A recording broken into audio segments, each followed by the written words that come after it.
Fosforun turşuları, ortofosfat turşusu və duzları alınması xassələri. Başlayaq birinci sualdan. PO4 3 mənfi aniyonunun təyini reaksiyasını göstərin.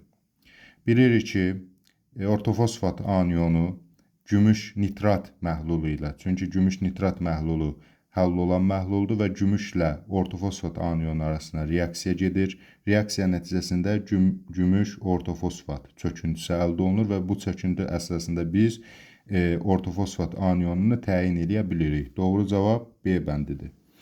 Keçək ikinci suala. Hansı reaksiya doğru deyil? Burada göstərilib gümüş ortofosfat turşusuyla reaksiya girir. Gümüş, ortofosfat və hidrogen qazı ayrılır. Bu doğru deyil. Niyə görə? Çünki ortofosfat turşusu hidrogendən sonraki metallarla reaksiya daxil olmaz. Gümüş də aktivlik sırasında hidrogendən sonra gəlir. Onunla bir yerdə həmçinin mis, civə və s. və onlarla da ortofosfat turşusu reaksiya daxil olmaz. Ona görə də A bəndidir. Yuxarıdakı reaksiyadan fərqli olaraq, yuxarıdakı reaksiyada argentum NO3 idi. Yəni gümüş nitrat məhlulu idi. Gümüş burada məhlulun içərisindədir. Bu halda olanda daxil olar, amma təmiz gümüşlə, yəni metal halında olan gümüşlə ortofosfat reaksiyaya daxil olmaz. Keçirik üçüncü suala. Hansı reaksiya doğrudur? Ortofosfat turşusu, ortofosfatlı, məsələn, tutaq ki, kalsium ortofosfatlar reaksiyaya daxil ola bilər. Ümumiyyətlə, ortofosfatlarla, hidroortofosfatlarla daxil ola bilər, amma dihidro ilə daxil ola bilməz. Yəni, birbaşa belə normal duzla, öz duzu ilə daxil ola bilər. Tək hidrogen olsa, yəni hidroortofosfat daxil ola bilər. Amma H2PO4 şəklində, bu şəkildə olsa, yəni içərisində 2 hidrogen varsa, onda daxil ola bilməz. Deməli, A bəndindəki reaksiya doğrudur. Digər reaksiyalara baxsaq, misal üçün, burada P2O5 su ilə temperatur şəraitində yox, soyuq halda metafosfat verər. B yanlışdır.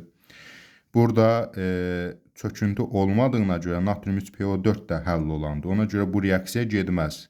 Gərək çöküntü alınsın və ya qaz alınsın ki, reaksiya gedə bilsin.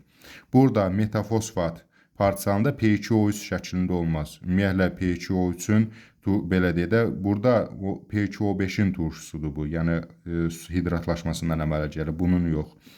Gümüşlə bayaq da dedi, doğru deyil. Gümüşün özü ilə yox, gümüş nitrat məhlulu olsaydı onlar reaksiya daxil olardı. Dördüncü suala baxırıq. 6,2 qram fosforda maksimum neçə mol ortofosfat turşusu almaq olar?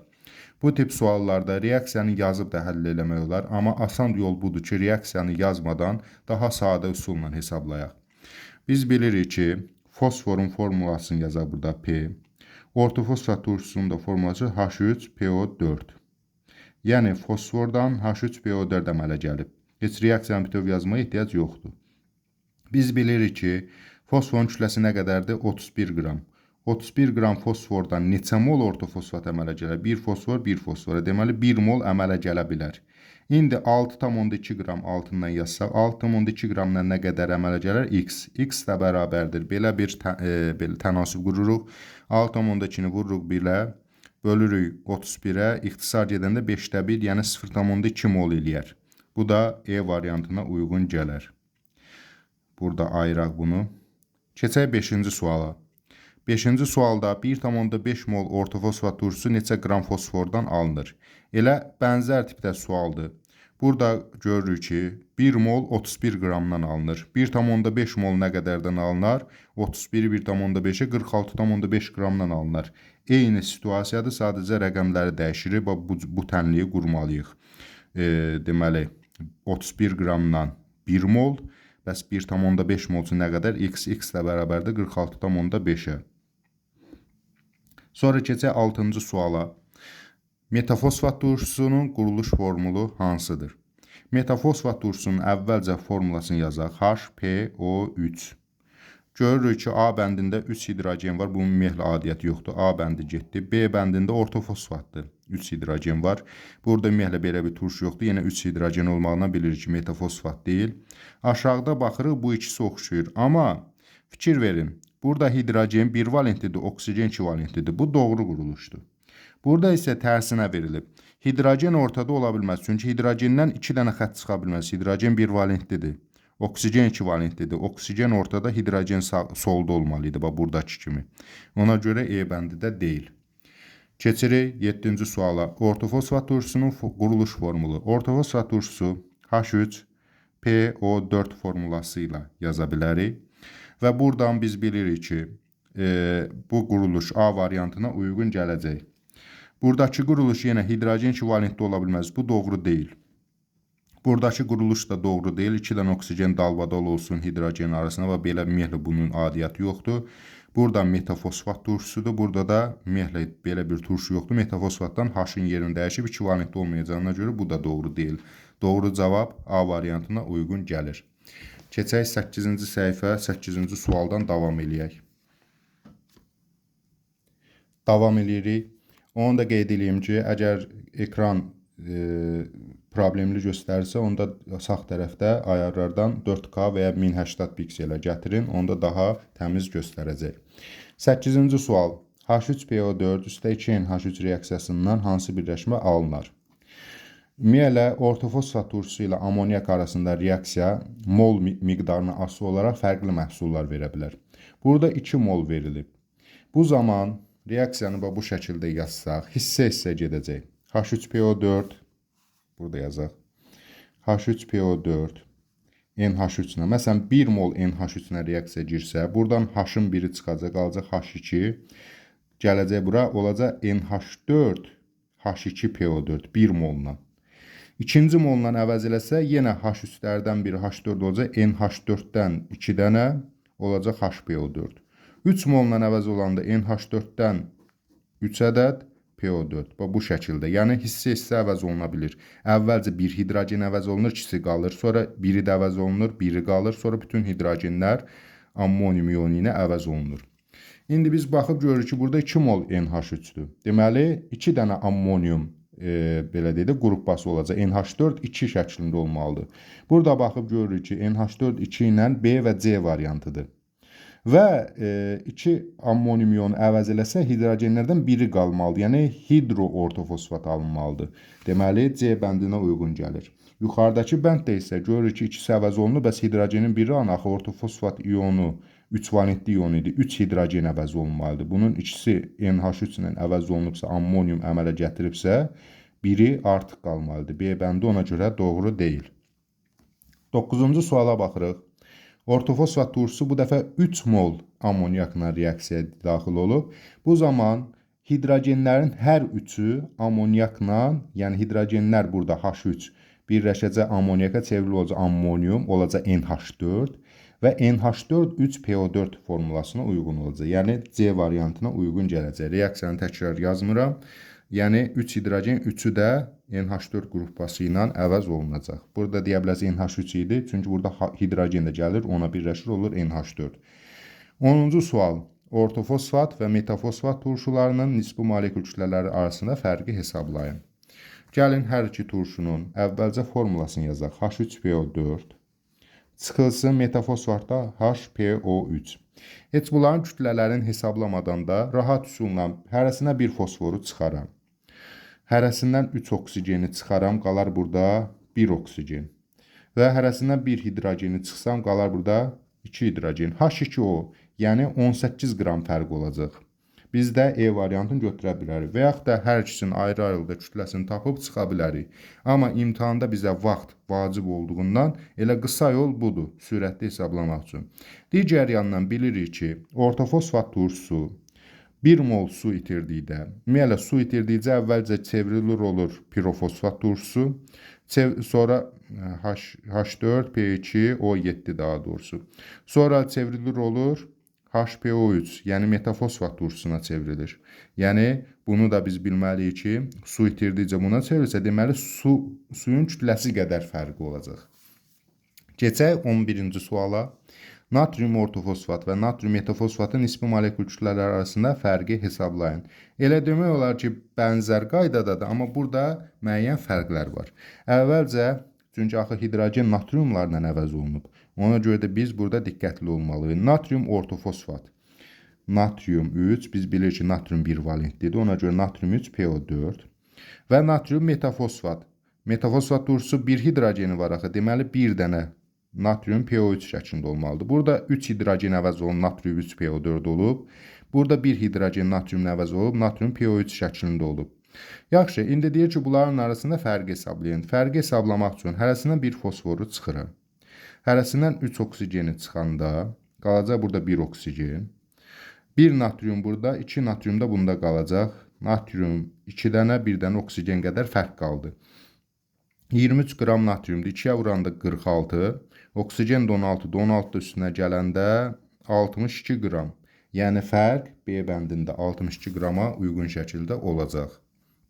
Keçək 12-ci suala. Metafosfat turşusu, ortofosfat, pirofosfat maddələrin kimyəvi formullarını müəyyən edin. Bilirik ki, metafosfat turşusu HPO3-dür, ortofosfat turşusu H3PO4-dür, pirofosfat turşusu H4P2O7 formulalıdır. İndi biz burada birinciyə baxaq HPO3, H3PO4, H4PO2O7 A variantına uyğun gəlir. Keçək növbəti suala. 13-cü sualda deməli, deyir ki, X, Y, Z maddələrini müəyyən edin. Əvvəlcə baxaq. Metal fosfidin üzərinə su gələndə həmişə buradakı su parçalanacaq HOH şəklində. OH kalsiumla birləşər, yəni əsas əmələ gətirər. H da fosforla birləşər. Fosfin qazı, yəni pH3 əmələ gətirər. Deməli, X nə imiş? pH3 qazı imiş, fosfin. Reaksiyanda ətraflı yazmıram. Yəni, burada metal hidroksidi əsas əmələ gəlir. Fosfor isə hidrogenlərlə birləşir. Fosfin qazı əmələ gətirir. Bu metal fosfidi başqa metal fosfid. Məsələn, natrium fosfid də olsaydı eyni şey olacaqdı. Sonra pH3 reaksiya girəndə oksigenlə, yəni yandırdıqda, hidrogen yanında H2 olur, fosfor da yandıqda P2O5 olur. Burada da oksigen miqdarını yazmadığına görə, əgər az miqdarda oksigen olanda P2O3 də ola bilər, amma burada miqdar verilmədiyinə görə P2O5 götürürük. Deməli, Y hansı maddə imiş? Yananda P2O5-ə çevrilən maddə imiş.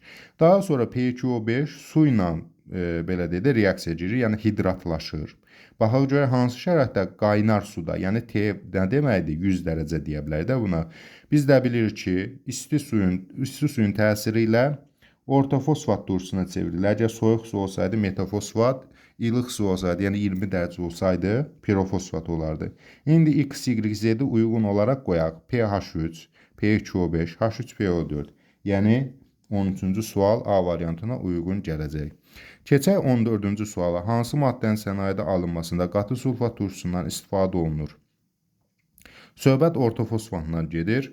Necə? Ümumiyyətlə biz bilirik ki, burada belə deyək də, belə bir reaksiya. Tutaq ki, fosforit mineralı, məsəl üçün kalsium və ya da kalsium 3PO4, 2, bu formulalı maddənin üzərinə sulfat turşusu gəlsək, buradakı SO4 kalsiumla birləşəcək, kalsium sulfat əmələ gətirəcək, PO4-dən H ilə birləşəcək, H3PO4, yəni ortofosfat turşusu əmələ gətirəcək. Ümumiyyətlə, turşuların bir-birini sıxışdırıb çıxarması siyahısı var idi. Orada ən qüvvətli turşu sulfat turşusudur. Sulfat hamısını sıxışdırıb çıxarda bilir duzlarından. O cümlədən bu xassədən istifadə olunur ortofosfatın alınmasında. PO4 ilə bitən belə deyək də duzlar, hansı ki kalsium ortofosfat və yaxud da digər duzların üstünə qatı sulfat gələndə H3PO4 əldə etmək mümkündür. Hansı reaksiyadan alınan duz H3PO4 ilə reaksiyaya daxil olar? Baxaq, kalsium hidroksid karbonla reaksiyaya daxil olanda kalsium karbonat əmələ gələcək. İndi reaksiyanın ətraflı yazmıram. Su və s. də alınır ora. Bizə axı deyir hansı duz. Ona görə də ətraflı yazmıram bu reaksiyanı. Kalsium karbonat ortofosfatla reaksiyaya daxil olarmı? Bəli, daxil olar. Niyə görə? Çünki karbonat iyonu, ümumiyyətlə turşuların yenə qüvvətlilik sırasında ortofosfat turşusu karbonat turşusundan daha irəli gəlir. Belə desək, o siyahı var idi, hansı ki 8-ci sinifdə də keçmişdiniz və nəzəriyyədə də var. Ən qüvvətli turşu H2SO4-dür. Yəni, bax, bu hamısını sıxışdırıb çıxarda bilir. Ortofosfat turşusu, həmçinin burada var idi xlor turşusu və s. eyni yerdə gəlir. 3 turşu, ardıcan gəlir karbonat və s. nə bilim, asitat turşusu və s. Ortofosfat turşusu görür ki, bir dənə sulfatı sıxışdırıb çıxarda bilməz. Bir də öz sırasında olan xlorid, nitrat və s. Yerdə qalan özündən zəif turşuları sıxışdırıb çıxarda bilir. Karbonat turşusu da özündən zəif olduğuna görə onunla reaksiya daxil olur. Misal üçün, kalsium karbonatla ortofosfat turşusu reaksiya daxil olduqda mübadilə reaksiyası baş verir. PO4 kalsiumla birləşir, olur kalsium 3, PO4 2 və hidrogenda karbonatla birləşəcək olacaq H2CO3. Bu da təbii ki parçalanacaq su və karbon qazına. Bunu indi təfərrüatlı yazmıram. Yəni burada turşuların bir-birini sıxışdırıb çıxarma reaksiyasına istinad olunur. A variantına uyğun gəlir. Yerdə qalan turşular ya çıxarda bilmir, ya da duz çöküntü halda olur. Onlar reaksiya girmir və yaxud da həmin duzla ümumiyyətlə reaksiya aparmaq mümkün deyil. 16-cı sual. Baxırıq, ortofosfat turşusu hansı maddələrlə reaksiyaya daxil olur? Ortofosfat turşusu öz turşusunun duzlarından, hansı duzlarından? Normal duz, bir də hidro duzlarından. Dihidro yox. Hidroduz və normal duz ilə reaksiyaya daxil ola bilər.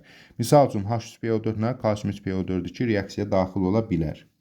Həmçinin amoniakla da ortofosfat turşusu reaksiyaya daxil olanda, bax burada solda da verilmişdi. Amoniakla reaksiyaya daxil olurdu. Müxtəlif ammonium, ortofosfat duzları əmələ gətirə bilirdi. Amma buradakı, hansı ki sulfatla verilən reaksiyada, sulfatı birincisi sıxışdırıb çıxarda bilməz. İkincisi, məhlulda gedən reaksiyalarda gərək çöküntü olsun. Hansı ki kalium ortofosfat çöküntü ola bilməz deyə bununla reaksiya girmir. Həmçinin argentli xloriddə birincisi xlor turşusunu sıxışdırıb çıxarda bilməz. Bu xloru sıxışdırıb yerinə PO4 gəlib orada ola bilməz. Xloru çıxardanmaz oradan.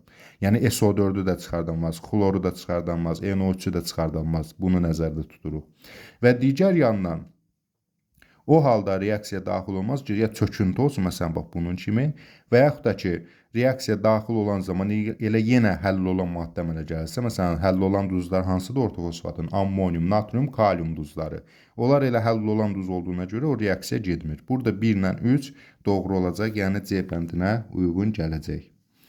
Burada məsələn ortofosfat burada əmələ gətirə bilər kalsium hidroortofosfat və ya kalsium dihidroortofosfat. Burada da ammonium ortofosfat və s. əmələ gətirə bilər. 17-ci suala baxırıq. Pirofosfat turşusu su itirib və çevrilib başqa bir turşuya. Biz də bilir ki, ortofosfat turşusu su itirib çevrilir olur pirofosfat. Pirofosfat da su itirib çevrilir olur metafosfat. Deməli, söhbət metafosfat turşusundan gedir.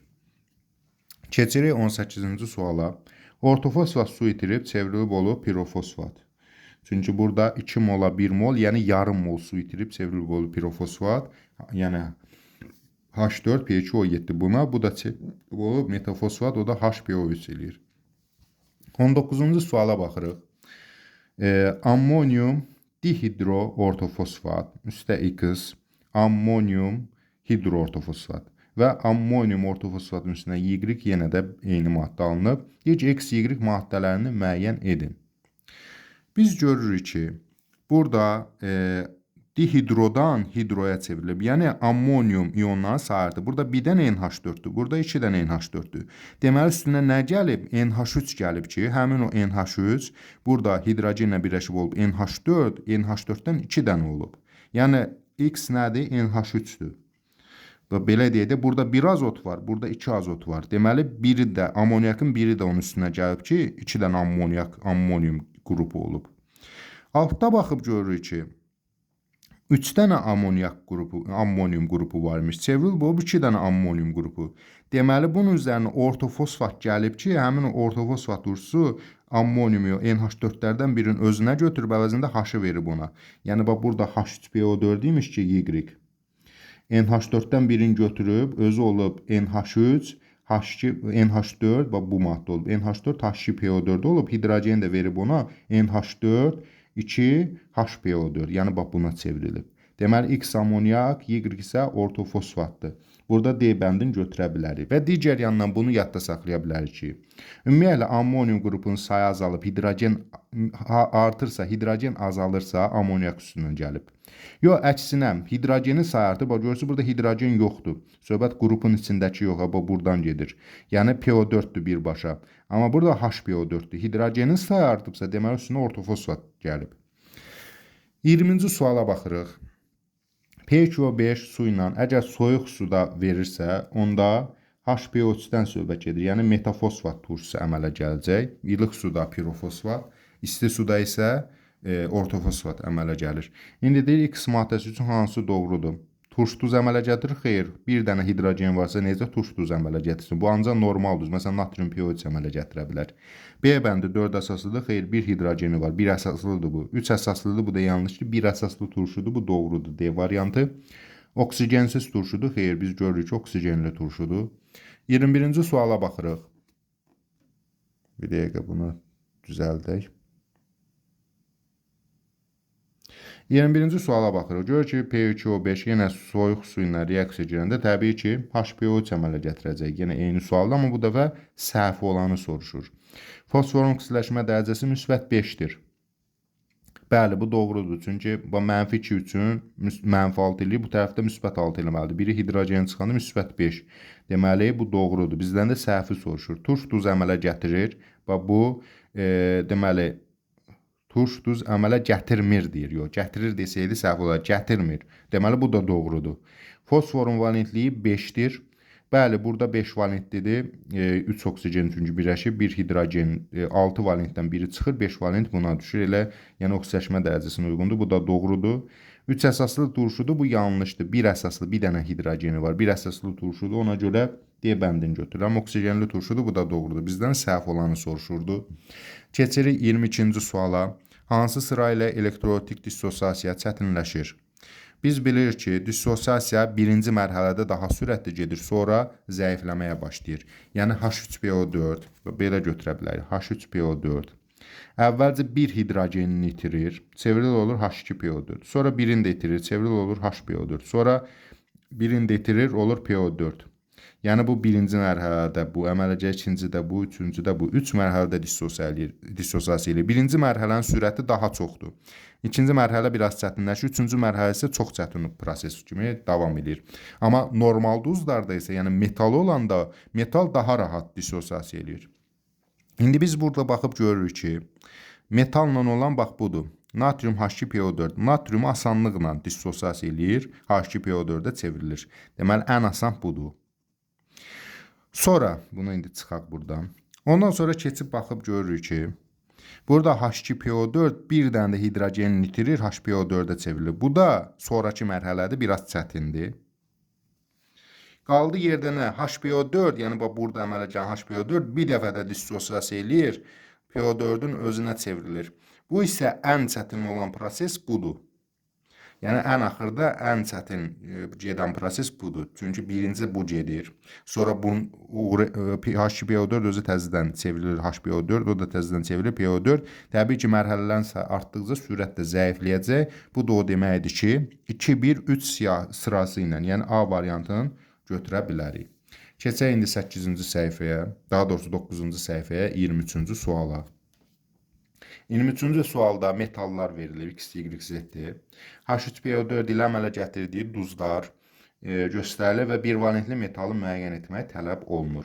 H3PO4 özü 3 valentlidir. Bu 3 valentlidir. Hardan bilirik? Çünki 3 dənə hidrogeni var. Birini itirəndə H2PO4, ikisini itirəndə bu şəkildə. Biz indi hidrogenlərin sayına baxıb biləcəyik ki, neçə valentlidir. Baxıb görürük ki, burada PO4 bir dənə hidrogeni qalıb, ikisini itirib. Deməli, biri qalıbsa 2 valent, 3 valent deyil. Bunun 3 dənə hidrogeni birləşmişdir, 3 valentliyinə, 3 dənə xəttinə belə desək. Birin buna, birin ortadakına, birində sağda. İndi bu hidrogenlər nə qədər əvəz olunursa, 1 valentli birini əvəz eləyəcək, 2 valentli ikisini, 3 valentli üçün əvəz eləyəcək və s. Baxıb görəcək, bir dənə hidrogen qalıb, deməli bu X 2 valentlidir ki, bir hidrogen qalıb, ikisini də özü əvəz eləyib. Deməli 2 valentlidir. Aşağıya baxıb görürük ki, burada 3'ü də əvəz olunub, amma burada PO4-dən mötərizə qoyulub. Yəni, burada 3 valenti vururam 2-yə, 6 valent, bölürəm indeksə 3-ə, 2 valent. Deməli, bu da 2 valentlidir. Niyə görə? Çünki 2 üçün 6 valent, 3 2-nin 6 valentlidir, PO4 3 valentdir. Əgər olsaydı Y3PO4 1 valent olardı. Amma Y3 mötərizədə PO4-dür ki, 2 dənə PO4-dür artıq. Deməli, bu 2 valentlidir. O halda biz bunu da götürürük. 2 valentdir. Sonra baxıb görürük ki, Z3PO4. Bu isə yuxarıdakına fərqli olaraq mötərizəsi yoxdur, bir dənə PO4-dür. Z3.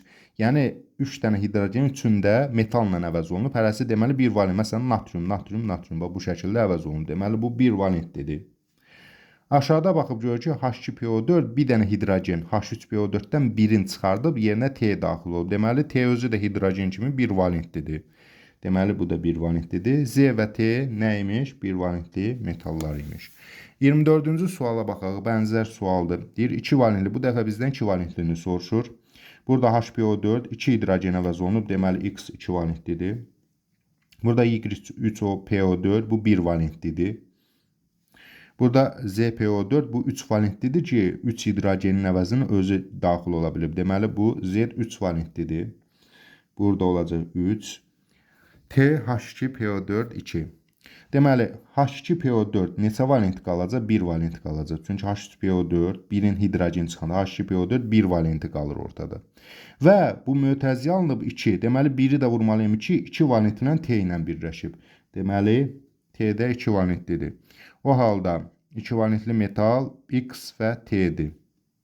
Doğru cavab C variantına uyğun gəlir. Baxaq 25-ci suala. Hansı reaksiya getməz? Görürük ki, kalsium ortofosfatın üstünə H3PO4. Bu reaksiya gedər və əmələ gələr. Məsələn, kalsium hidroorto, məsələn, bax, bu əmələ gələ bilər, bu əmələ gələ bilər. Bu reaksiya gedər.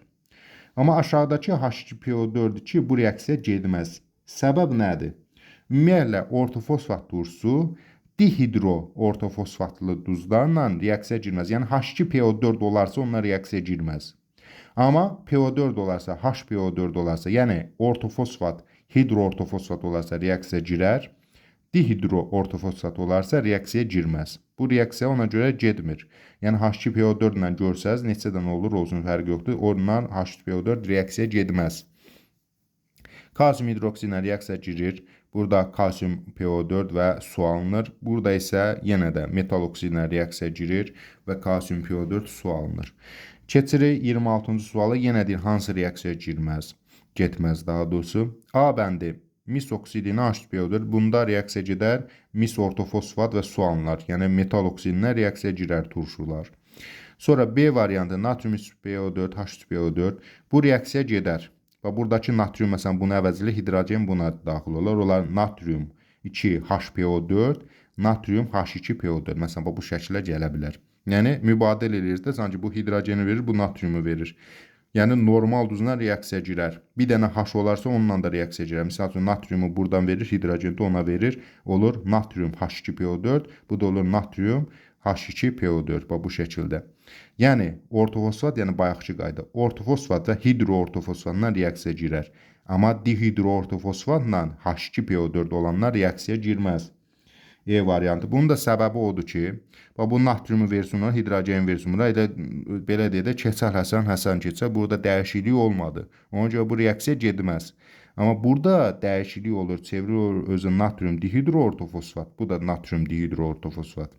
Yəni PO4, HPO4 ilə reaksiya girər, H2PO4 ilə reaksiya girməz ortofosfat. Burada metasilikatı ilə, yəni kalium silikatla bəli reaksiya girər. PO4 sıxışdırıb çıxardar, çünki silikatdan daha qüvvətli turşudur. Bayaq o qüvvətlilik sırasını dedik, sulfat ən qüvvətlisidir, PO4-dən də qüvvətlidir. PO4 isə xlorid nitrat çıxmaq şərti ilə özündən zəifləri çıxarda bilir. PO4 daxil olur bura, kalium ortofosfat və silisium dioksid də oradan çıxır. 27-ci suala baxırıq. Hansı reaksiya getmir? Baxıb görürük ki, birincidə PCO5 qaynar su ilə reaksiya edirsə, ortofosfat turşusu bu reaksiya gedər. İkincidə fosforit mineralı və yaxud da kalsium ortofosfat da deyə bilərik. H2PO4 ilə bəli reaksiya girir. Çünki normal duzuna və hidroduzuna reaksiya girir, dihidroduzuna reaksiya girməz. Aşağıda baxıb görürük ki, maqnezium silikat PCO5 ilə temperatur şəraitində reaksiya girib, maqnezium ortofosfat və silisium dioksid bu reaksiya getməz. Həm şəraitə, həm də ki, buradan sıxışdırıb çıxartması belə qeyri-mümkündür. Bu reaksiyanın getməsi qeyri-mümkündür. C variantını işarə edirik. Altda baxıb görürük ki, bəli, ortofosfat turşusu su itirdikdə pirofosfata çevrilir. Bu da gedər. Ortofosfat turşusu natrium hidroksidi bu neytrallaşma reaksiyasıdır da, yəni turşu və əsas arasında gedən reaksiyada əvəzində əmələ gələr duz və su mol miqdarına asılı olaraq. İndi burada dihidroduz əmələ gəlib, natrium 2HPO4 əmələ gələ bilər və yaxud da natrium 3PO4 əmələ gələ bilərdi. İndi 1 mol olduğu üçün bu şəkildə reaksiya gedir. Burada C variantı reaksiya getməz. Yəni silikatı burada sıxışdırıb çıxara bilməz. Sonra keçib baxıb səbəb də odur. Məsələn, bayaqçı ilə reaksiya gedirdi, bundan yox. Çünki gərək məhlul bu həll olur da, kalium 2 silisium ümumiyyətlə kaliumlu, natriumlu və ammoniumlu duzlar həll olur. Amma maqneziumun silikatı həll olmur. Bu da bərk maddədir, bu da bərk maddədir. Bunlar arasında reaksiya getməyi belə deyək də praktik olaraq mümkünsüzdür. 28-ci suala baxırıq. Hansı reaksiya doğrudur? Ortofosfatla mis arasında reaksiya. Biz bilirik ki, ortofosfat turşusu hidrogendən sonraki metallar, mis, gümüş, zivə və s. bunlarla reaksiya getməz. Deməli, birinci reaksiya yanlışdır. İkincisi, qaynar su ilə ortofosfat H3PO4 verməlidir, HPO3 yox. Soyuq suda bunu verə bilərdi. Bura qaynar yazıbsa, deməli B də düzgün deyil. Kalsium ortofosfat deməli qumla, belə silisium dioksidlə reaksiya girib, kalsium silikat və P2O5 maddəsi əmələ gətirib temperatur şəraitində. Bu reaksiya doğrudur. Sonra altda baxırıq. Kalsium 3 PO4-2 doğru olma səbəbi də nə idi? Çünki kalsium ortofosfatı həll eləyəndə qumla, qum deyəndə buna kvarts qumu da deyə bilərik, silisium dioksid də deyə bilərik. Burada əvəz etmə zaman kalsium silikat çöküntü şəklində çıxır, P2O5 də ayrılır burada. Sonrakına baxaq, karbon qazı, bu getməz. Çünki ortofosfat karbonu sıxışdırıb çıxardar, karbon ortofosfatı yox. Bu da reaksiya getməz. Çünki ortofosfatla xlorid eyni qüvvətlilik sırasında üçü bir aradadır. Belə deyək, H2SO4-dür, sonra PO4-dür, H-klorludur. Turşular o qüvvətlilik sırasını əzbər bilmək lazımdır. H-klor PO4-ü çıxarda bilməz. 29-cu suala baxılırıq. Hansı reaksiya getmir? Kalsium oksid, metal oksidi ilə turşu reaksiya gedər konkret olaraq və duz su əmələ gələr. Burada biz bayaq da dəfələrlə dedik, uzun uzadı hər də üzərində durmayacağım. Normal duzu ilə və HPO4, yəni hidro duzu ilə reaksiya girər. Dihidro duzu ilə reaksiya girməz. İndi bu tip suallar təkrar-təkrar çıxacaq. Yəni bir dənə yadda saxlamaq lazımdır ki, H3PO4, yəni ortofosfat turşusu H2PO4-lü duzlarla dihidro duz, buna dihidro duz deyilir. Dihidro ortofosfatla reaksiya girməz. Qalanları reaksiya girər. Daha sonra keçək 30-cu suala. Hansı reaksiyadan alınan duz məhlulda PO4 3 mənfi ionunu təyin etmək üçün istifadə olunur? Biz bilirik ki, PO4 ionu ümumiyyətlə nəzəriyyədən də bilirik ki, gümüş nitratla tapılar. Yəni bunu birbaşa işarələyə də bilərdik. Amma ümumən baxsaq, burada niyə gümüş nitratla? Argentum HNO3 əmələ gələcək. Argentum NO3. İndi ardı var, bunu heç baxmırıq.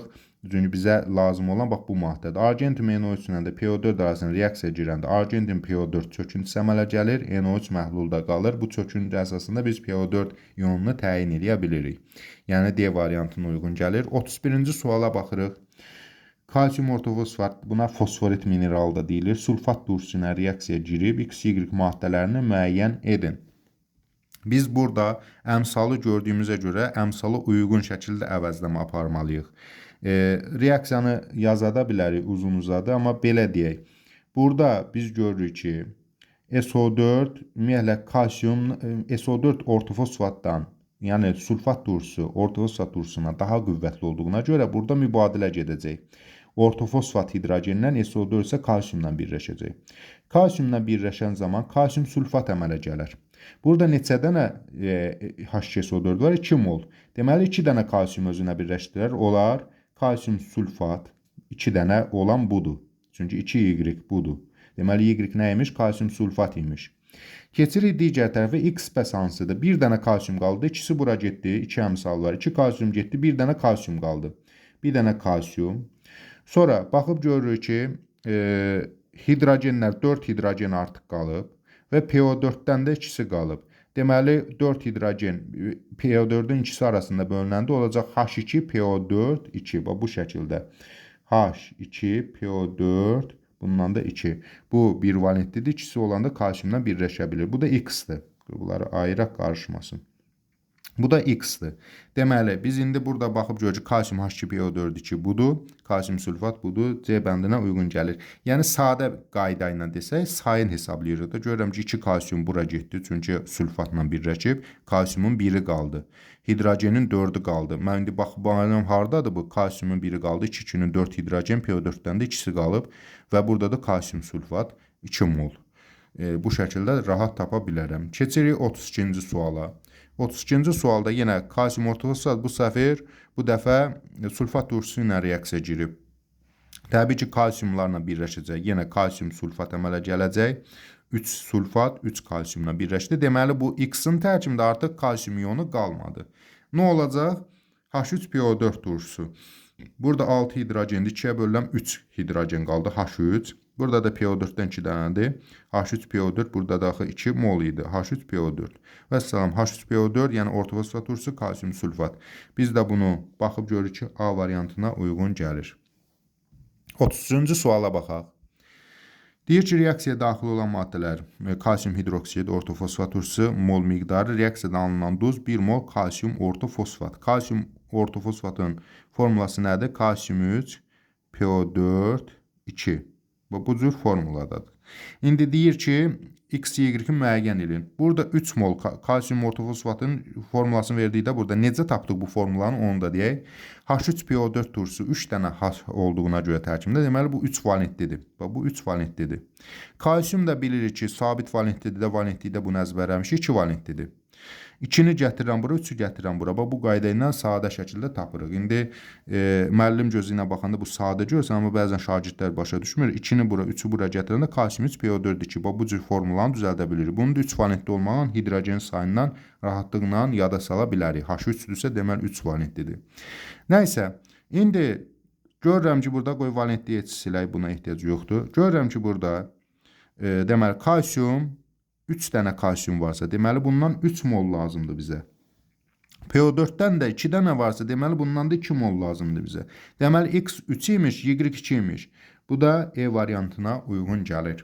Keçək 34-cü suala. Yenə bənzər sualdır. Bu dəfə əmələ gəlsə 1 mol kalsium hidroortofosfatdır. Gəlin bunun formulasını yazaq. Kalsium hidroortofosfat HPO4. Əgər desəydə dihidroortofosfat H2PO4 yazardım. Nəysə, buradan 2 hidrogen çıxdığına görə deməli bu qrupda özü 2 valentlidir. Kalsium da 2 valentlidir. Ona görə indeksə də heç nə yazmaya ehtiyac yoxdur.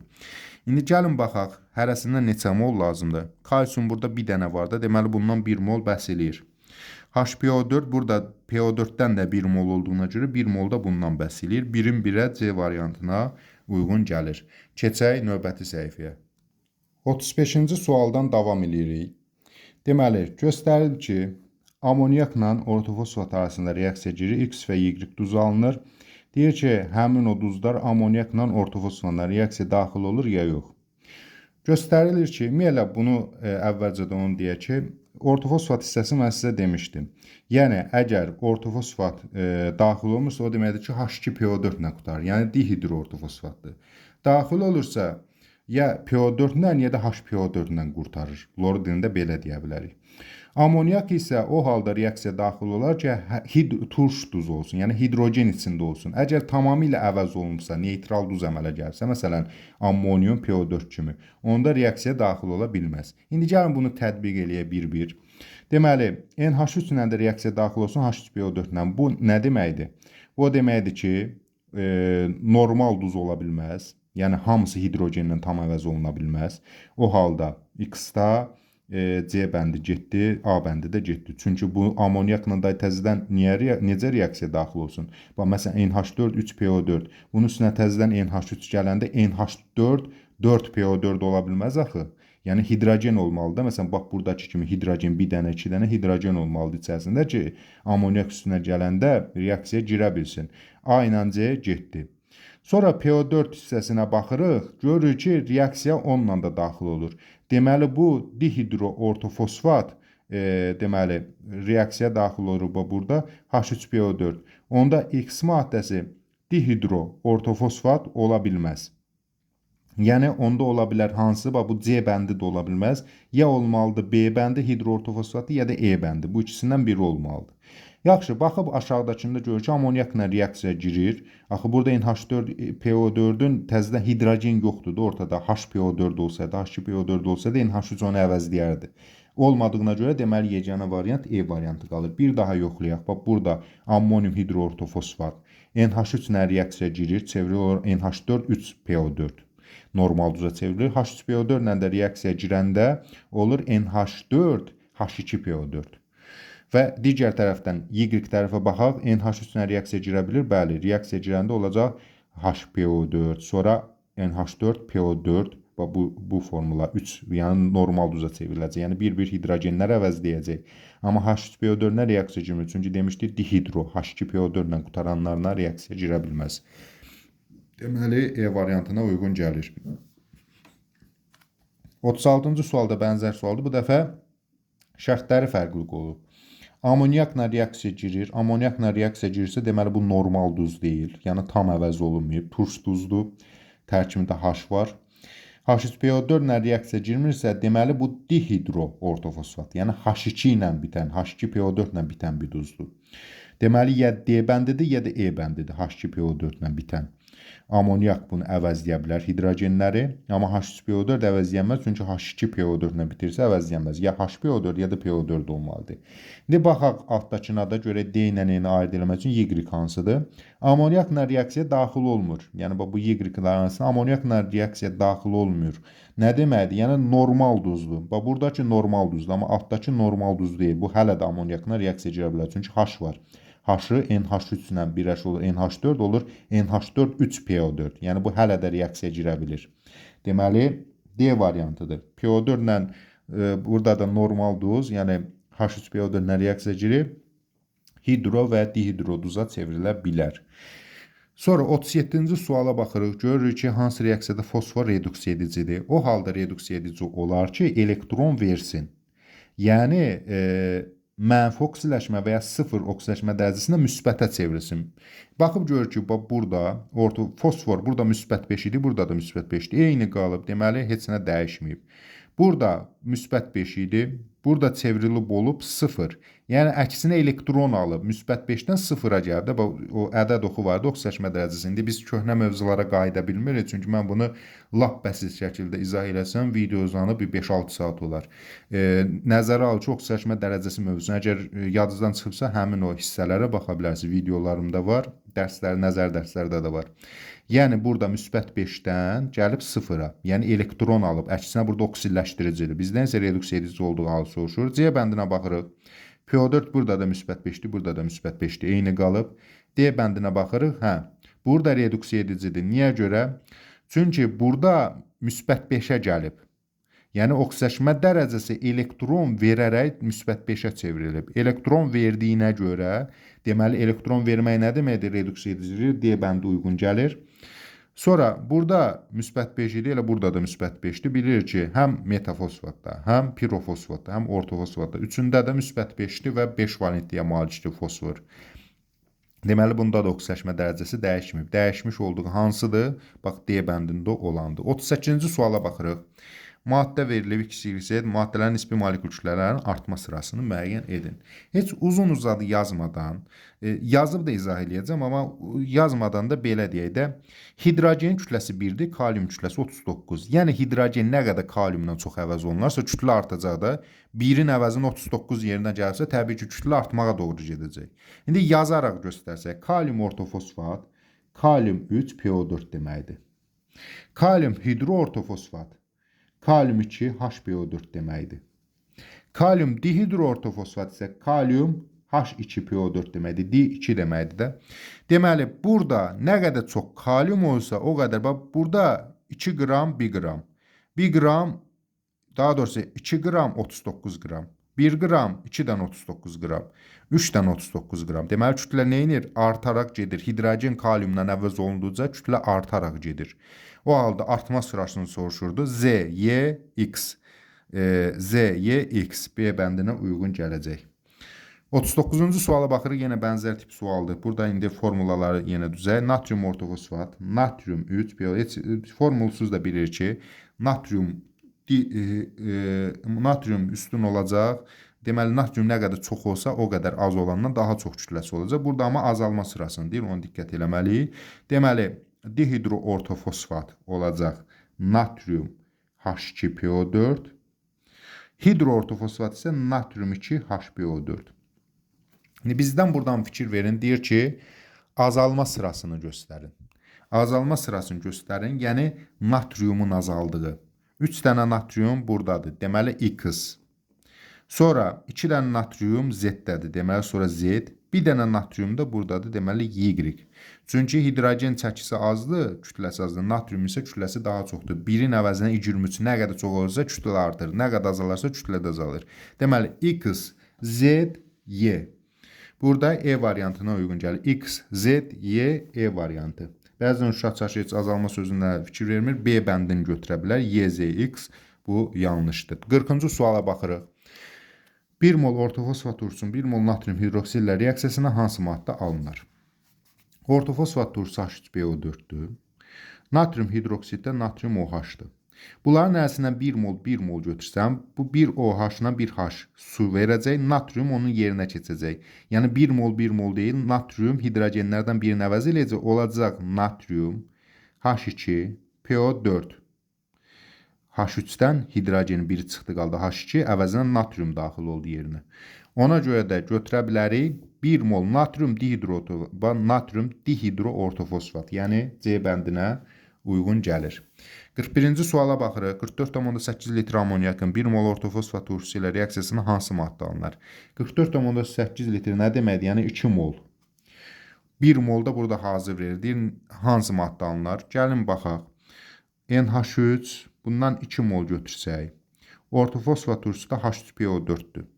Bu da bilir ki 1 valenti əvəzləyəcək burada. Onda nə deməkdir? 2 dənə hidrogeni əvəzləyər, olar NH4. NH4 necə əmələ gəlir? Hidrogen çıxır bura, NH4 əmələ gətirir. NH4-dən 2 dənə hidrogenin biri qalıb PO4. Çünki 2 dənə NH3 2 dənə hidrogeni çıxartdı. Yerinə özü daxil oldu. H-lardan biri qaldı. Yəni ammonium hidroortofosfat. Ammonium hidroortofosfat. A bəndinə uyğun gəlir. 1 mol təbii ki əmələ gələcək. Sonra keçirik 42-ci suala. 42-ci sualda deyir ki, reaksiya daxil olan maddə PHO5 su alınan turşuluğun əsaslığı. İndi əgər 4 valentisi biz bilirik ki, PHO5 su ilə müxtəlif temperaturlarda reaksiya daxil olur. Müxtəlif turşular əmələ gətirir. Soyuq suda metafosfat, isti suda ortofosfat və s. İndi biz buradan 4 əsaslı hansına uyğun gəlir? H4PO2O7. Yəni pirofosfatdır bu. 1 əsaslı metafosfat HPO3. 3 əsaslı H3PO4, yəni ortofosfatdır. İndi bunun əsasında baxaq, nə qədər su lazımdır? Heç bunu reaksiyanı yazmamış. Mən bilirəm ki, ortofosfat su itirib çevrilir olur pirofosfat. Pirofosfat da su itirib çevrilir olur metafosfat. Deməli, suyun azalma sırası nədir? Əvvəl ən çox su H3PO4-də var, ən az su HPO3-də var. Çünki bunlar temperatur şəraitinə belə olur da reaksiya T çevrilir olur H4PO2O7 üstəcə su. O da H4PO2O7-də yenə çevrilir HPO3 üstəcə su. O halda bunu nəzərə alaraq nə qədər su birləşdirir? Ən çox suyu birləşdirən budur. Deməli, bu ən çox, bu çox su birləşdirir. Ən az su birləşdirən də budur. Yəni metafosfatdır. İndi deyək ki, ABC-ni müqayisə eləyin. Deməli, C böyükdür A-dan, A da böyükdür B-dən. C böyükdür A-da, A da böyükdür B-dən. B variantını yazırıq. Bildinizdə necə bu çox su H3PO4 əmələ gətirir. Az su HPO3, orta miqdarda suda pirofosfat turşusunu əmələ gətirir. Keçirik 43-cü suala. İkivalentli metalın dihidroortofosfatın 1 molda neçə mol hidrogen atomu olar? Gəlin bunun formulasını əvvəlcə yazaq. Deməli, ikivalentli metal, məsələn, nümunə kimi kalsium da götürə bilərik, amma burada konkret nümunə yazmayacağım. Metal ikivalentlidir. Dihidroortofosfat. Dihidro nədir? Dihidroortofosfat. Bu bir dənə hidrogen itirib də H3PO4-dən 1 itirib H2PO4. Deməli, bu ümumilikdə neçə valentlidir? 1 valentlidir. 3-ünü də itirsəydi 3 valentli olacaqdı və s. İndi onda belə götürə bilərik ki, bunu mötərizə alırıq, bunu gətiririk 2-ni bura, bunu gətiririk bura, 1 yazılmaz. Formulanı düzəltdik. Metal H2PO4 2. Deyir ki, bunun 1 molda neçə mol hidrogen atomu olar? 2 vurarım 2-yə 4. 2 dənə buradaydı. Qrupbanın da indi çölündəki indeksi vururam. 2-2-yə 4 hidrogen atomu olar. Yəni B variantına uyğun gələcək. Keçir 44-cü suala. 3 valentli metalın hidroortofosfatında təzədən bunun da formulasını yazaq. 3 valentli metaldır. Misal üçün alüminium da yaza bilərik. İstəsəz onun yerinə onu da yaza bilərsə eyni nəticə verəcək. Hidroortofosfat. Hidroortofosfat. Bax, HPO4. Deməli, H3PO4-dən 2 dənə hidrogen əski idi. Deməli, bu 2 valentlidir ümumilikdə. 3'ü əski olsaydı 3 valentli olacaqdı. Çünki PO4 tək başına 3 valentlidir, HPO4 2 valentlidir, H2PO4 1 valentlidir. H3PO4 isə valent yoxdur, çünki birləşə bilməz ucu. Deməli, bunun 1 molda deyir neçə mol? İndi gəlin bunları birləşdirək. 3'ü gətirərəm bura. Mötərizənin yanında yazıram, çünki 43 olmasın deyə. 2'ni gətirirəm bura. İndi deyir ki, bunun 1 molda neçə mol hidrogen atomu var? Bir dənə buradaydı hidrogen. Bunu da 3'ə vururam. 1 üçün 3 hidrogen. Yəni E variantına uyğun gələcək. Keçir 45-ci suala. Hidroortofosfat, natrium, kalsium, alüminiumdan əmələ gətirdiyi duzlar. İndi duzların formulunu soruşur. Əvvəl hidroortofosfatı yazaq. HPO4. Yaxşı, indi bu neçə valentlidir onu da yazaq. 2 dənə hidrogen itiribsə, deməli bu neçə valentlidir? 2 valentlidir. Ümumlikdə götürür də bu fosforu yox. Ümumi 2 valentlidir. Çünki H3PO4-dən ikisi hidrogeni yoxdur. İndi yaxşı, natrium 1 valentlidir. Deməli 2 dənə natrium ona birləşməlidir. Olmadı natrium 2 HPO4. Məsələn, bax natrium 2 HPO4. Sonra kalsium 2 valentlidir, birbaşa birləşəcək. Kalsium HPO4. Ondan sonra alüminium 3 valentlidir. Alüminium birləşmək üçün 3 məsələn bunu alüminiumu gətirib qoysa bunun yanına. Bu da 3 valentlidir axı. 3 gəlməlidir bura, 2 gəlməlidir bura. Alüminium 2 HPO4 3. Alüminium 2 HPO4 3. C variantına uyğun gələcək. İndi o biri bir-bir sadalama ehtiyac yoxdur. Təbii ki, hamısı səhvdir. Keçirik indi 46-cı suala. 46-cı sualda baxıb görür ki, reaksiya 3 istiqamətdə gedir. 1 mol P2O5-i götürüblər. 100 dərəcə suda, qaynar suda. Təbii ki, nə olacaq? Ortofosfat turşusu əmələ gələcək. Soyuq suda, yəni 0 dərəcəli suda metafosfat turşusu əmələ gələcək. İlıq suda, yəni 20 dərəcəli suda da pirofosfat turşusu H4, P2O7 əmələ gələcək. Digər reaksiyalarda alınan turşuların kimya formullarını müəyyən edin. Artıq müəyyənləşdirdik. 1 H3PO4-dür, 2 HPO3-dür, 3 də H4P2O7-dir. Yəni B variantına uyğun gələcək. Keçir 47-ci suala. Hansı reaksiyadan ortofosfat turşusu alınmır? Baxıb görürük ki, ortofosfatın üstünə sulfat gəldi. Sulfat əvəzləyir. Sulfat turşusu ortofosfatdan qüvvətli olduğuna görə çevrilir kalsium ortofosfat və ortofosfat turşusu. Bunda alınır. P2O5 qaynar suda ortofosfat verir. Buradakı reaksiyada da göstərdi. Bunda da alınır.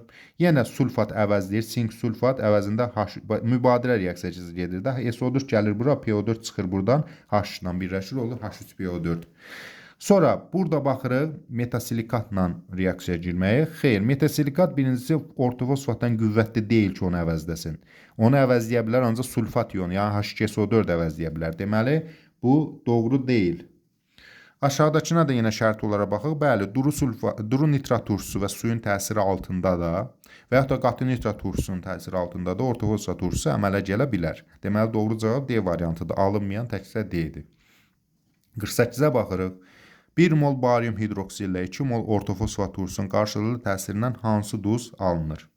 Gəlin baxaq. Barium hidroksid budur. 2 valentlidir. Sonra 2 mol ortofosfat turşusu da H3PO4-dür. Deyir, bunların qarşılıqlı təsirindən hansı duz alınır? Təbii ki, deməli, burada OH-ları əvəzləsək, yəni OH-ların hər ikisini çıxsaq, 2 valentlidir də bu. O 2 dənə OH burada da H-larla birləşəcək. Çünki bu 2 dənə HPO4-dür. Bunu belə də yaza bilərik. H3PO4, H3PO4. Yəni bu 2-ni çıxar buradan başımız qarşımasın. Yəni deyir axı 2 mol ortofosfatdır. Bu OH-lar çıxanda arasında 1 H çıxacaq. Yəni 2 mol su verəcək. Oldu H2PO4, H2PO4. Bu da birləşəcək bariumla hərəsi. Çünki hərəsi 1 valentli idi. Bariumla birləşdi. Onda biz nə edirik? Bunu mötərizəyə alıb 2 yazırıq da. Altdakını da yazmırıq. Yəni barium H2PO4 2. Sadə yolla təsvir üsuluna belə verə bilər. Birbaşa heç valentlikləri üstündən yazıb çarpaz qaydasında yaza bilərsiniz. Barium dihidroortofosfat. Yəni B variantına uyğun gələcək. 49-a baxırıq. 1 mol barium hidroksid. Yəni 1-in biri olanda artıq iş daha asandır. Barium hidroksid budur. Ortofosfat da H2PO4 budur. Bunların təsirindən nə alınır? 2 OH-la 2 hidrogen çıxar. Qalar burada H1, yəni HPO4 də belə deyək. Barium HPO4. Yəni barium hidroortofosfat B bəndinə uyğun gəlir. Və yaxud da ki, siz burada bilirsiniz ki, 2 valentlidir, burada da PO4-dür, 2-ni PO4-dür. Buradan əvəzlədiyi, deməli 1 mol 1 mola getdiyi üçün 1 hidrogen qaldığına görə olacaq barium HBO4. Bu şəkildə də yaza bilərsiniz. 50-ci suala baxırıq. pH3, yəni fosfin qazı oksigenlə reaksiya girib su çıxıb. Yəni oksigenlə yanma reaksiyasıdır. Hidrogen yanıb, bir də fosfor yanıb. Hidrogen yanıb H2O əmələ gəlib, bunu çıxartdıq. Deməli P-nin yanmasına nə əmələ gələcək? P2O5. 2 dənə yanma məhsulu var da, fosfin qazını yanarkən P2O5 və su əmələ gəlir. Suyu çıxardıb, deməli X P2O5-dir. Sonra həmin o P2O5 iki istiqamətdə reaksiya aparır. Qaynar su ilə reaksiya girəndə bilirik ki, ortofosfat turşusu əmələ gələcək. İlıq su ilə, yəni 20 dərəcə ilə reaksiya girəndə isə pirofosfat H4P2O7 əmələ gələcək. Bu da o deməkdir ki, Y və Z deyir. Y nəymiş? Pirofosfat. Z də nəymiş? Ortofosfat. A bəndinə uyğun gəlir. 51-ci suala baxırıq. Deməli, X 10 karbon bu reaksiya göstərir. X maddəsi üçün hansı ifadələr doğrudur? Biz bilirik ki, burada deməli, fosforit mineralından söhbət gedir. Bu nədir? Fosforun alınma reaksiyasıdır. Fosforit mineralın birindən yazaq K3, PO4, 2. Bu mineralın üstünə silisium dioksid və karbon yanında silisium dioksid burada əvəz edir. Əvəzində kalsium silikat əmələ gəlir. PO4 də P2O5 şəklinə çıxır. Karbon onu reduksiya edir. Dəm qazı alınır, bir də təmiz fosfor alınır. Fosforun alınma reaksiyasıdır. İndi X maddəsi hansı imiş? Kalsium 3 PO4 ki, buna fosforit mineral deyirik. Təbiətdə ən geniş yayılmış mineraldır onun. Kalsium 3 PO4 2. Deyir ki, kalsium ortofosfatı, bəli, bunun adı kalsium ortofosfatı, bu doğru. Turş duzlu, xeyr, bu normal duzlu, bu yanlış. 2 qat superfosfatın alınmasına istifadə olunur, bəli. Hansı ki, gübrələr dərsində ətraflı biləcəksiniz, bu onda istifadə olunur. 3 də doğru, 1-3 B bəndinə uyğun gəlir. 52-ci suala baxırıq. P2O5 soyuq suda. Birinci yazaq soyuq suda nə əmələ gəlir? HPO3, yəni metafosfat. P2O5 qaynar suda nə əmələ gəlir? H3PO4, yəni ortofosfat turşusu. Deyir ki, hər iki reaksiya nəticəsində alınan turşunun 1 molu ilə 1 mol natrium hidroksidin qarşılıq təsirinə əmələ gələn duzun növünü müəyyən edin. 1 mol natrium OH bununla birləşində OH ilə H su şəklində getdi. Neytrallaşma reaksiyasıdır. Natrium onun əvəzinə daxil oldu. Oldu natrium PO3. Əmələ gəldi natrium PO3. Natrium PO3 nədir? İçində hidrogen olmadığı üçün deməli normal duzdur. B, D, E üçündən biridir. Yaxşı, indi keçir bu biri tərəfə. Deyir ki, 1 mol natrium OH-la bəs bu reaksiya girəndə nə olacaq? OH-la H çıxdı, qaldı H2PO4, natrium gəldi onun yerinə. Oldu natrium H2PO4. Tərkibində hidrogen də olduğu üçün bilir ki, hidrogen qalırsa hələ turş duzdur. Onda biz götürə bilərik burada ikinci turş duz, BC burada da uyğun gələn B variantıdır. Çünki D-nəni normal əsas idi, yanlışdır. Birinci normal duz, ikinci turş duz B variantına uyğun gəlir. Keçirik 53-cü suala. Metafosfat, ortofosfat, pirofosfat turşunun 1 molunu tam neytrallaşmasına sərf olunan kalium OH-ın sayı. Formulanı yazaq, daha rahat tapaq. Metafosfatın HPO3 idi.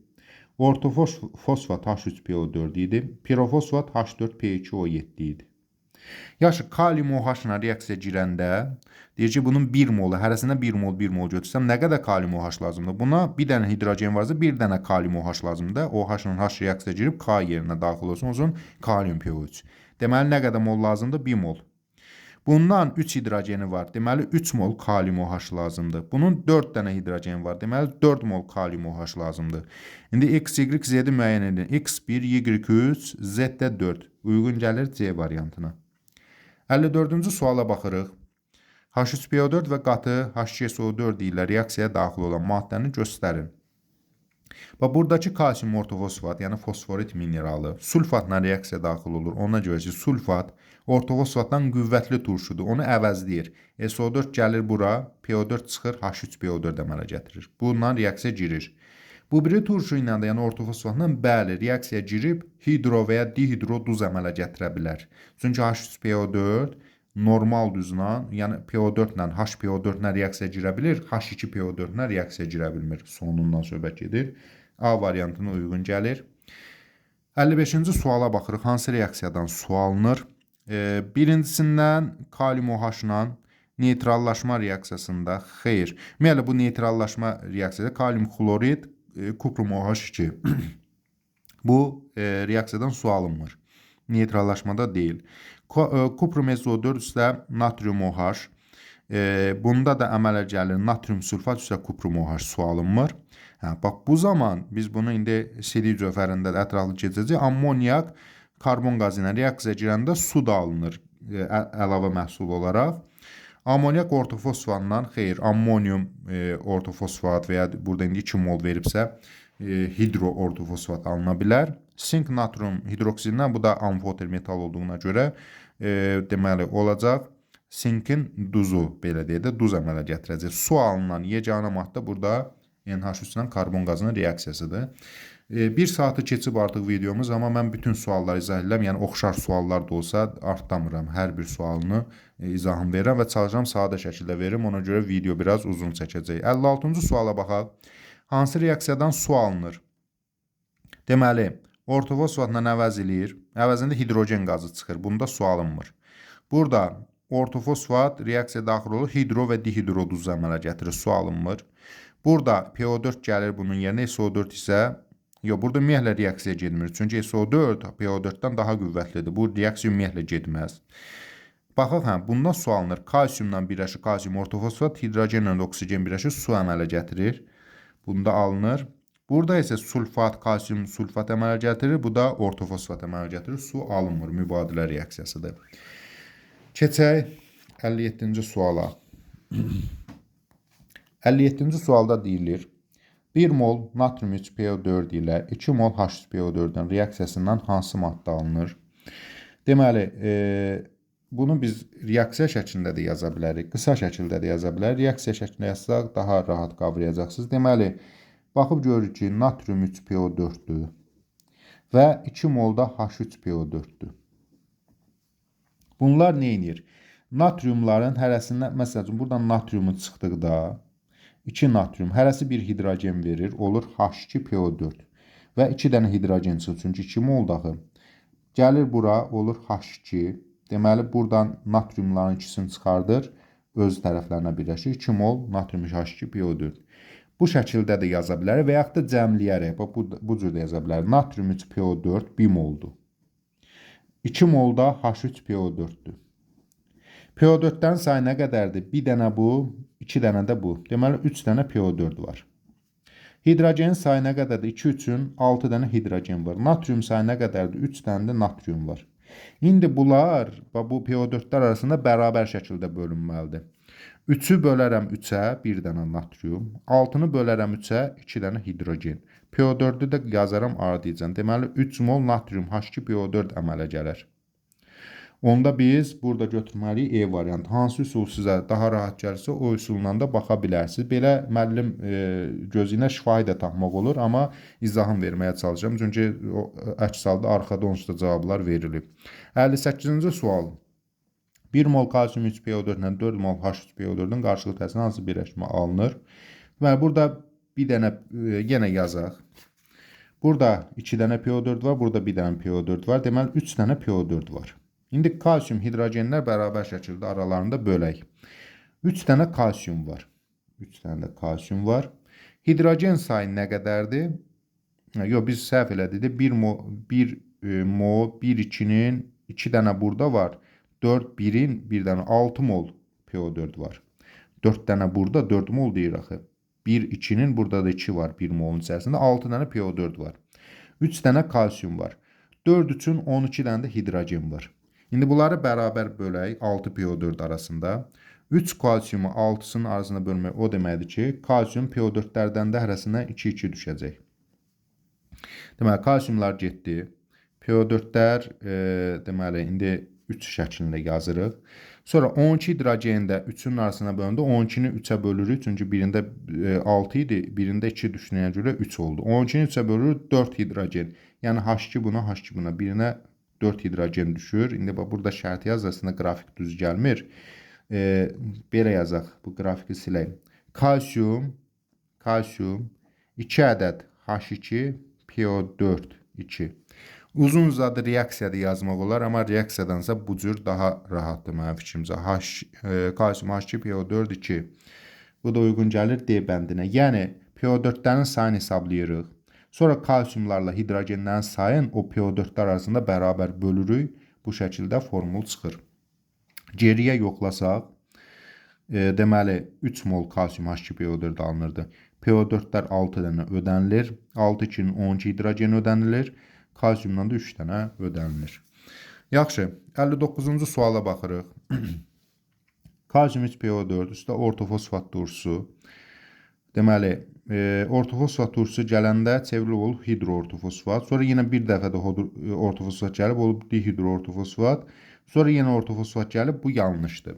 Bax, birinci normal düzünə ortofosfat reaksiya girə bilər. Bu doğrudur. Hidroortofosfatla ortofosfat turşusu reaksiya girə, bu da doğrudur. Amma dihidroortofosfatla ortofosfat turşusu reaksiya girə bilməz. Bu yanlışdır. Bu da deyir ki, hansı reaksiyalar mümkündür? 1 və 2 D bəndinə uyğun gəlir. Çünki H2-lərlə, H2PO4-lərlə dihidroortofosfatla ortofosfat turşusu reaksiyaya daxil olmaz. Keçək 60-cı suala. Yenə bənzər tip sualdır. Kalium ortofosfatla reaksiya daxil olub, deməli, mümkün deyil. Bu da mümkün deyili soruşur. Bu mümkündür. Kalium ortofosfat H2PO4 ilə reaksiya daxil olur, hidroortofosfata çevrilir. Bu mümkündür. Sonra yenə ortofosfatla daxil olur, dihidroortofosfat. Bu da mümkündür.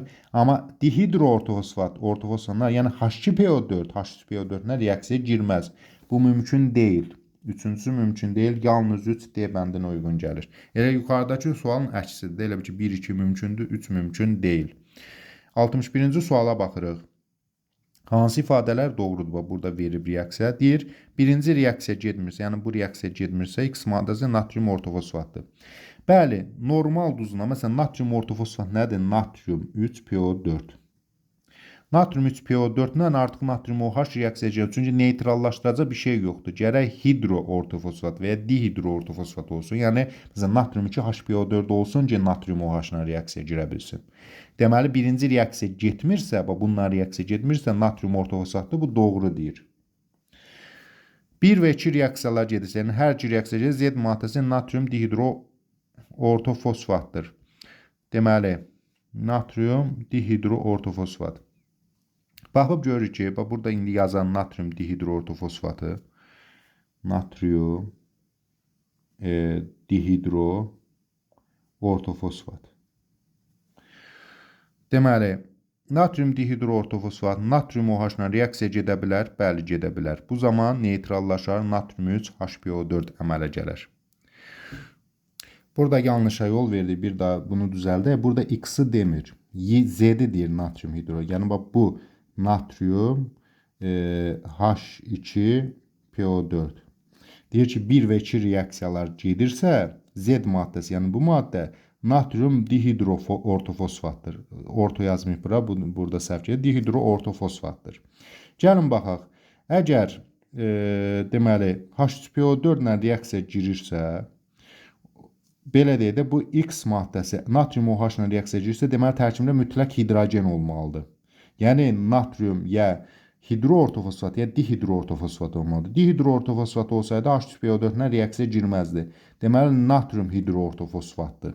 Və bu o deməkdir ki, hər ikisi ilə reaksiya girsin. Yəni, buradakı X natrium 2HPO4 olmalıdır ki, həm bundan reaksiya girsin, həm də bundan reaksiya girib bunu əmələ gətirsin. Yoxsa, məsələn, bundan reaksiya girməsəydi, HPO4 də ola bilərdi. Yəni, 1 və 2 reaksiyalar gedirsə, Z maddəsi natrium dihidrofosfatdır. Bəli, natrium 2HPO4 üstünə H2PO4 gələndə natrium H2PO4, yəni natrium dihidroortofosfat eləyər. Bu da doğrudur. İkinci reaksiya getmirsə, yəni buradakı reaksiya Y maddəsi natrium hidroortofosfat ola bilər.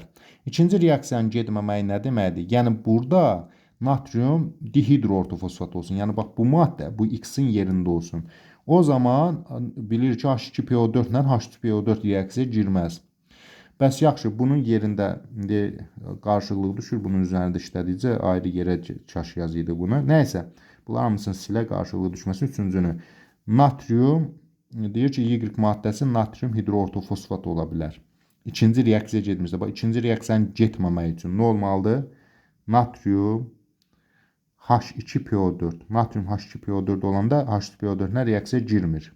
Çünki H2PO4-lə H2PO4 reaksiya girməz. Bəs yaxşı, bundan natrium OH reaksiya girəndə nə əmələ gələ bilər? Həm natrium hidroortofosfat əmələ gələ bilər, həm də natrium 2 yazılır, həm də natrium 3 PO4 əmələ gələ bilər. Natrium 2 HPO4 əmələ gələ bilər, natrium 3 PO4 əmələ gələ bilər. Bu da deyir ki, ikinci getmirsə deməli budur. Y maddəsi natrium hidroortofosfat ola bilər. Bəli, bu da ola bilər, bu da ola bilər. Deməli 3 də doğrudur. Son nəticədə hər üçü doğrudur. Yəni B variantına uyğun gəlir. Keçirik 62-ci suala. 62-ci sualda deyir ki, metofosfat, ortofosfat və pirofosfat turşularında fosforun oksidaşma dərəcəsi turşu molyar kütləsi artdıqca necə dəyişir? Hər üç turşuda da müsbət 5 oksidaşma dərəcəsi var. Yəni H3PO4-də də, H4PO7-də də və HPO3-də də. Üçündə də müsbət 5 oksidaşma dərəcəsi olur. İstəyir 1 mol olsun, istəyir 100 mol, 1000 mol, fərqi yoxdur. Hər halda müsbət 5 oksidaşma dərəcəsi olacaq. Deməli, nə oldu? Bu sabit olacaq. Molun miqdarından asılı deyil. D variantına uyğun gəlir. 63-cü suala baxaq. Ortofosfat turşusu üçün doğru olan ifadələri müəyyən edin. Bərk, rəngsiz kristal maddədir. Bu doğrudur. Molekulunda 8 kovalent rabitə var. Ortofosfat turşusu. Yazaq baxaq görə H3PO4. Bunu bir neçə qat, istəsəz bunu açmazsın, yəni şəklini də çəkib, qrafikasını da çəkib yoxlaya bilərsiniz və ya xəttlərin sayını da saya bilərsiniz. Ən yaxşı asan üsullarından biri budur ki, oksigen valentliyin indeksinə vurmaq. 2, 4-ün 8. Deməli, 8 kovalent rabitə var. Bu da doğrudur. Kalsium ortofosfat ilə reaksiyada sadə superfosfat gübrəsini əmələ gətirir. Xeyr, ortofosfatla reaksiyada bunu əmələ gətirmir. Bu yanlışdır. Deməli, E variantına 1-2 uyğun gəlir. 64-cü suala baxırıq. Ortofosfat və metofosfat turşuları üçün ümumi olan ifadələri müəyyən edin. Əvvəlcə bunların formullarını yazaq. H3PO4 ortofosfatdır. HPO3 də metafosfatdır. Suda yaxşı həll olan maddələrdir. Bəli, təbii ki, turşu olduqlarına görə suda həll olurlar. Turş duzlar əmələ gətirirlər. H3PO4 əmələ gətirir, amma bu əmələ gətirəmir. Çünki tərkibində bir hidrogen varsa, ümumiyyətlə bir hidrogeni olanlar, yəni belə deyək də bir əsaslı turşular heç vaxt turş duz əmələ gətirə bilməz. Bu bir dəfə natriumdan əvəz oldu, fisiokutarda oldu, normal duz məsəl üçün. Ona görə bu yanlışdır. Hər ikisinin üçün ümumi olanı soruşur bizdən. Molekullarındakı fosfor atomunun valentliyi 5-dir. Bəli, hər ikisində 5 valentlidir, hər ikisində fosfor müsbət 5 oksidaşma dərəcəsidir. Deməli 1-dən 3 ümumidir. E variantına uyğun gəlir. Keçirik 65-ci suala. Eylerven diaqramına uyğun ifadələri müəyyən edin. Burada kalsium dihidroortofosfat, burada isə kalsium hidroortofosfat göstərir. Deyir, ortofosfat turşusu ilə reaksiya daxil olur. Yəni H3PO4 ilə. Xeyr, bu ortaya aid olmaz, 1-ə də aid olmaz. Niyə görə? Çünki H2PO4 ilə H2PO4 reaksiya daxil olmaz. Deməli, bu birinci bura aiddir. Hidroortofosfata aiddir. Turş duzlu, hər ikisi turş duzlu. Çünki hər ikisinin tərkibində hidrogen var. 2 ortaya aiddir. Əhəng məhlulu ilə reaksiya daxil olur. Əhəng məhlulu nədir? Yəni kalsium OH2. Bununla reaksiya daxil ola bilərmi? Bəli, hər ikisi reaksiya daxil olub, neytrallaşacaq. OH ilə H gedəcək, məsələn olacaq kalsium hidroortofosfat və yaxud da kalsium ortofosfat və s. Deməli, reaksiya daxil ola bilər. Çünki hələ bu tam neytrallaşmıyor. Baxın, kalsium 3PO4 2 olsaydı, onda daxil olmazdı. Deməli, bu üçü də yazırıq ortaya, hər ikisi daxil ola bilər. 2 qat superfosfat gübrəsinin tərkibinə daxildir. 2 qat superfosfat gübrəsinin tərkibinə daxil olan bax bu maddədir. Yəni dihidroortofosfat, kalsium dihidroortofosfatı 4-də bura. Birinciyə 4, ikinciyə 2, 3, üçüncüyə də 1. Yəni C variantına uyğun gələcək. Keçirik 66-cı sual. 37 qram kalsium hidroksid maksimum neçə qram H2PO4 ilə reaksiyaya daxil olar? Burada reaksiyanı yazmaqda olar. Qısa şəkildə də eləmək olar. Bunun mənası odur ki, bir vərəq götürərəcə. Mənası odur ki, kalsium hidroksid nə qədər? 74 qramda, 37 qram, yəni 0,5 mol kalsium OH2. Deyir, maksimum neçə qram H2PO4 ilə? Əvvəlcə neçə molu da tapa bilərik, neçə qramı da tapa bilərik. Elə qramı birbaşa tapaq onda H3PO4 ilə nə qədər H3PO4 ilə reaksiya daxil olar? Maksimum daxil olması, yəni tam neytrallaşması deməkdir. Kalsium OH2 reaksiyanı lap yazacaq. H3PO4 ilə reaksiya daxil olanda nə əmələ gəlir? Kalsium 3 PO4 2 tam neytrallaşanda bunun da üzərinə gəlir deməli su. Deməli ortadan su əmələ gəlir. Daha sonra əgər biz burada dihidro turşu əmələ gəlsin, yəni belə deyək də kalsium H2PO4 əmələ gəlsəydi, onda bu olacaqdı, misal üçün 1 valentli, onda bundan 2 dənə birləşəcəkdi. Yəni daha çox reaksiya gedəcəkdi. Yəni ona görə də nə qədər çox ortofosfatı özünə birləşdirərsə, o qədər çox ortofosfatına reaksiya daxil olur. Bizdən də maksimum neçə qramla daxil olduğu soruşur. Ona görə də biz nə etməliyik? Elə hesab eləməliyik ki, bu maddə əmələ gəlsin. Yenə bir daha izah edeyim. Kalsium OH2 bir dənə ortofosfatla əvəz olunsa, bu cür olacaq. İkisi ilə əvəz olunsa, bu maddə əmələ gələcək. Bizə də maksimum dediyinə görə İkisi ilə əvəz eləyək də maksimum çox ortofosfat turşusu ilə əvəz eləyək ki, yəni bu OH-ların hərəsinin biri ilə əvəz eləyək ki, maksimum çox ortofosfat reaksiya daxil olsun. Aydındır? Onda belə deyə bilərik. 1 molu 2 molla reaksiya daxil olur. 1 molu bu OH-lar hərəsi çıxar, biri buna, biri buna H2PO4 şəklində bu maddə əmələ gəlir. 1 mol kalsium hidroksid 2 mol H2PO4 ilə reaksiya daxil olub kalsium dihidroortofosfat əmələ gətirə bilərsə, onda 0,5 molu 1 molla daxil olar. Yəni 37 qramı 98 qramla daxil olar. A variantına uyğun gələcək. Niyə mən bu reaksiyanı yazdım? Bu reaksiya ilə götürürsük, amma daha az mol sərf olunar. Yəni biz ona görə neytrallaşma reaksiyasını, tam neytrallaşma reaksiyasını yox, maksimum çox H2PO4 ilə əvəz olunma reaksiyasını yazmalıyıq. 67-ci suala baxırıq. Kalsium, magnezium, mis hidroksidlər verib, kütlələri eyni götürüb, üçün də A verib. Deyir, reaksiya daxil olan H2PO4-ün maksimum mol sayı nə qədərdir? Yəni bunu neytrallaşdırmaq istəyir. Yenə əgər mən OH2-ni burada H2PO4-ün məsəl üçün minimum miqdarla əvəz eləsəm, yox, burada maksimal mol sayı götürür. Yəni hər OH-ı bir dənə H2PO4 ilə əvəz eləmək. Yəni olsun H2PO4 birinə birləşsin, sonra H2PO4 digərinə birləşsin. 2 molu birdən birləşdirsin, maksimum çünki deyir. Minimum desəydi başqa. İndi də reaksiyanı təkrar yazmıram, bayaqki sualda yazdım. Yaxşı, onda belə deyək, kalsium dihidroortofosfat, magnezium dihidroortofosfat və mis dihidroortofosfat əmələ gətirmək istəyirik, elə hesab eləyək. Kütlələri eyni qədər götürürüksə, deməli bunun nə qədər çox mol olacaqsa, o qədər çox moluna reaksiya daxil olacaq. Yaxşı, üçün də təsəvvür elə ki, məsələn üçün 100 qramdır. Misal üçün deyək də bu A, yəni eyni qram deməkdir. Məsələn, təsəvvür elə hər üçü 100 qramdır. Təsəvvür eləyək. Deməli, kalsium OH-ı 74-ə bölürük. Yəni 100-ü 74-ə bölmək, 100-ü 58-ə bölmək, 100-ü 98-ə bölmək. Hansında daha çox nəticə olacaq? Təbii ki, məxrəzi daha az olanda. Təqribi götürsək, məsələn 100-ü 74-ə böləndə tutaq ki, alınır 1,3 məsələn. 100-ü 58-ə böləndə təqribən alınır, məsələn tutaq ki 2. 100-ü 98-ə bölündə alır 1. Yəni daha çox mol olan daha çox H2PO4 ilə reaksiya girəcək. O halda ən çox mol hansı oldu? Magnezium hidroksiddə. Deməli, magnezium hidroksid, bu yəni N2 böyükdür N1-dən, o da böyükdür N3-dən. N2 N1-dən, bu da N3-dən. Yəni, qısaca məqsəd bundan ibarətdir ki, heç bunları yazmadan da biz bunları şərti qiymət yazırıq. 100 olmaz, 1000 qram olar məsələn. Sadəcə olaraq hansının molyar kütləsi kiçikdirsə, onun mol miqdarı böyük olacaq. Ən kiçik hansıdır? Magnezium. Deməli, N2 ən böyük olacaq. Ən böyük hansıdır? Mis hidroksid. Deməli, N3 ən kiçik olacaq. Sadəcə molyar kütlənin tərsi ilə, tərs sıralaması ilə götürə bilərik. Keçirik 68-ci suala. Bu dəfə də yenə bənzər sualdır. N2, N1, N2, N3 arasında doğru münasibəti müəyyən edin. Bu dəfə isə deyir tam neytrallaşmasına. Burada maksimal neytrallaşmadan söhbət gedirdi.